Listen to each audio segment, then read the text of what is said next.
નમસ્કાર મિત્રો, સ્વાગત છે તમારું અમારી ટચ ગુજરાતી યુટ્યુબ ચેનલના એક નવા વિડીયોમાં। તો મિત્રો, આજે આપણે વાત કરવાની છે વ્યાયામ શિક્ષકોની ભરતીને લઈને મોટા સમાચાર। 15 વર્ષ બાદ ભરતી આવી શકે છે।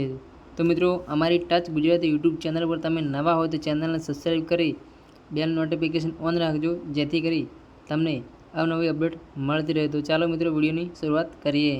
15 વર્ષ બાદ શાળાઓમાં પીટી શિક્ષકોની કાયમી ભરતીની પ્રક્રિયા શરૂ।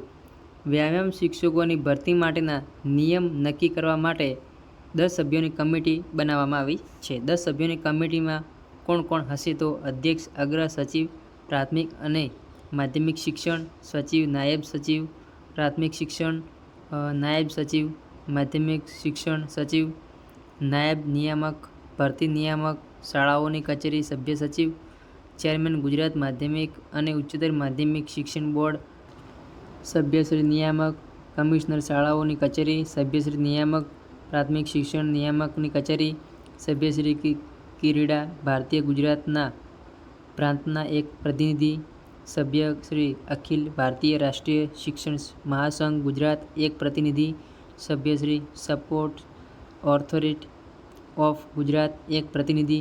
કમિટીનું કામ આ 5 મુદ્દાઓ ઉપર ચર્ચા વિચારણા કરી સરકારે ભલામણ કરશે।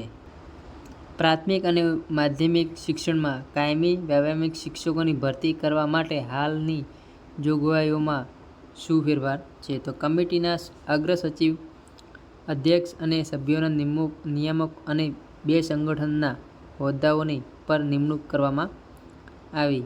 રાજ્યમાં છેલ્લા 15 વર્ષથી પ્રાથમિક અને માધ્યમિક શાળાઓમાં કાયમી વ્યાયામિક શિક્ષકોની ભરતી કરવામાં ના આવતા ખેલ સહાયકો દ્વારા રાજ્ય વ્યાયામિક ઉગ્ર આંદોલન કરતા સરકાર દ્વારા 17 એપ્રિલ 2025ના રોજ મુખ્યમંત્રી અધ્યક્ષતામાં ખેલ સહાયકની ભરતી અંગે બેઠક મળી હતી। બેઠકમાં થયેલ ચર્ચાના અનુસંધાન ભરતી પ્રક્રિયા કરવા માટે વ્યાયામ શિક્ષકની ભરતી માટે સમિતિ રચવાની જરૂર જણાવતા નિર્ણય લેવાયો હતો। સરકાર દ્વારા વ્યાયામિક શિક્ષકોની ભરતી અંગે નિયમો, પગાર ધોરણ, ભરતી પ્રક્રિયાનો પદ્ધતિ જેવી બાબતો અંગે વિચારણા કરવા માટે અગ્ર સચિવ અધ્યક્ષતામાં 2 સચિવ, જેમણે આ કમિટી બનાવીને।